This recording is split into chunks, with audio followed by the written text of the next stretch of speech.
Hi, and happy St. Patrick's Day. Today we are reading Bridge to Terabithia, Chapter 2. Leslie Burke is the title of this chapter. Ellie and Brenda weren't back by 7. Jess had finished all the picking and helped his mother can the beans. She never canned except when it was scalding hot anyhow, and all the boiling turned the kitchen into some kind of hot hole. Of course, her temper had been terrible, and she had screamed at Jess all afternoon and was now too tired to fix any supper. Jess made peanut butter sandwiches for the little girls and himself, and because the kitchen was still hot and almost nauseating, full of bean smell, the three of them went outside to eat. The U-Haul was still out by the Perkins place. He couldn't see anybody moving outside, so they must have finished unloading. "I hope they have a girl, 6 or 7, said Maybelle. "I need somebody to play with." "You got Joyce Ann." "I hate Joyce Ann. She's nothing but a baby." Joyce Ann's lips went out. They both watched it tremble. Then her pudgy body shuddered, and she let out a great cry. "Who's teasing the baby?" his mother yelled out the screen door. Jess sighed and poked the last of his sandwich into Joyce Ann's open mouth. Her eyes went wide, and she clamped her jaws down on the unexpected gift. Now maybe he could have some peace. He closed the screen door gently, and as he entered and slipped past his mother, who was rocking herself in the kitchen chair watching TV. In the room he shared with the little ones, he dug under his mattress and pulled out his pad and pencils. Then, stomach down on the bed, he began to draw.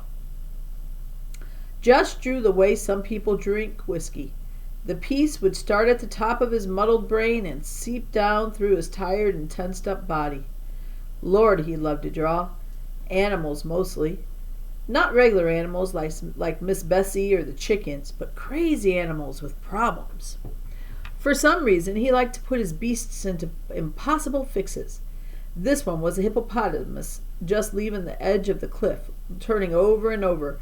You could tell by the curving lines in the air toward the sea below where surprised fish were leaping goggle-eyed out of the water. There was a balloon over the hippopotamus where his head should have been, but his bottom actually was. "Oh," it was saying, "I seem to have forgotten my glasses." Jess began to smile. If he decided to show it to Maybelle, he would have to explain the joke. But once he did, she would laugh. Like a live audience on TV. He would like to show his drawings to his dad, but he didn't dare. When he was in 1st grade, he had told his dad that he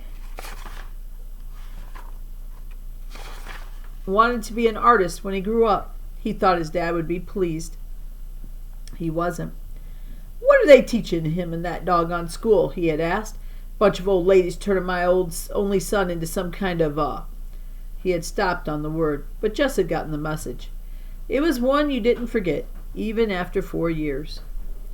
The devil of it was that none of his regular teachers ever liked his drawings. When they'd catch him scribbling, they screeched about wasted time, wasted paper, wasted ability. Except Miss Edmonds, the music teacher. She was the only one he dared show anything to, and she'd only been at school 1 year. And then only on Fridays. Miss Edmonds was one of his secrets. He was in love with her. Not the kind of silly stuff Ellie and Brenda giggled about on the telephone. This was too real and too deep to talk about, even to think about very much. Her long, swishy black hair and blue eyes. She could play the guitar like a regular recording star, and she had this soft, floaty voice that made Jess squish inside. Lord, she was gorgeous, and she liked him too. One day last winter he had given her one of his pictures, just shoved it into her hand after class and run.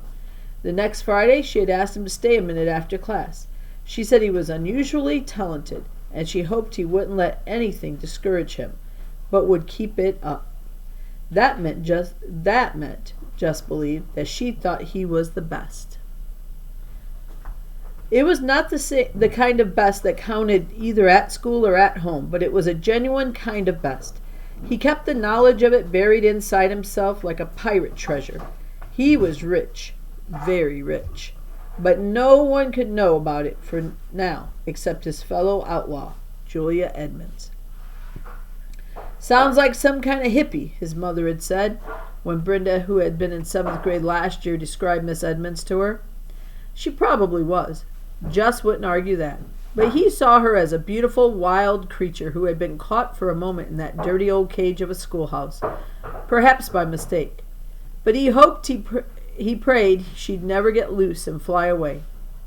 He managed to endure the whole boring week of school for that 1/2 hour on Friday afternoons when they'd sit on the worn-out rug on the floor of the teacher's room.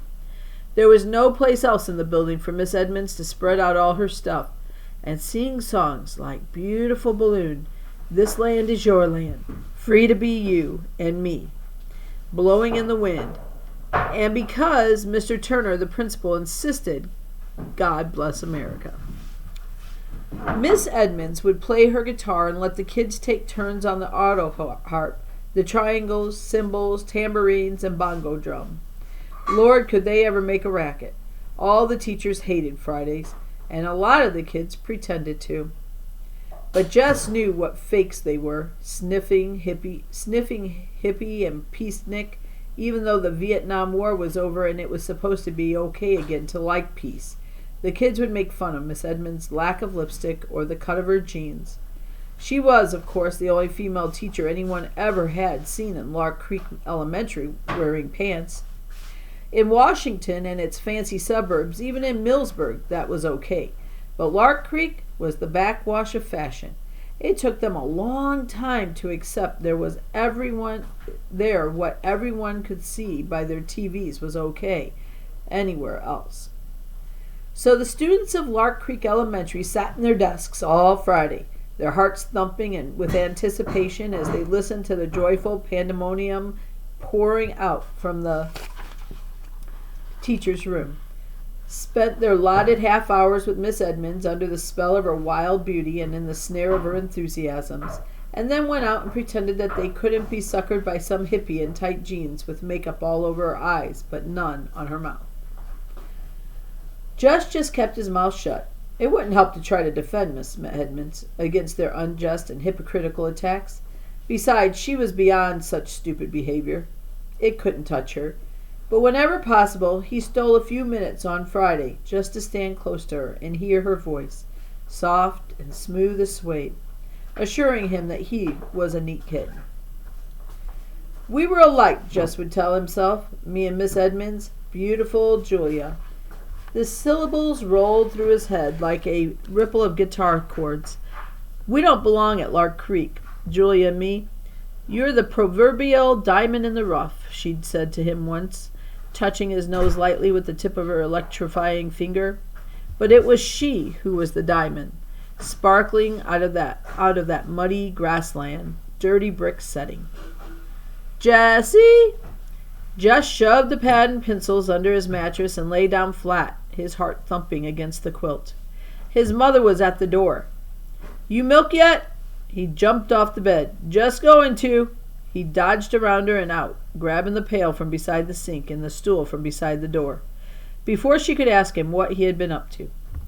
Lights were winking out from all the 3 floors of the old Perkins place. It was nearly dark. Miss Bessie's bag was tight, and she was fidgeting with discomfort. She should have been milked a couple hours ago. He eased himself onto the stool and began to tug. The warm milk pinged into the pail. Down on the road, an occasional truck passed by with its dimmers on. His dad would be home soon, and so would those cagey girls, who managed somehow to have all the fun and leave him and their mother with all the work. He wondered what they had bought with all their money. Lord, what he wouldn't give for a new pad of real art paper and a set of those marking pens, color pouring out onto the pages as fast as you could think it.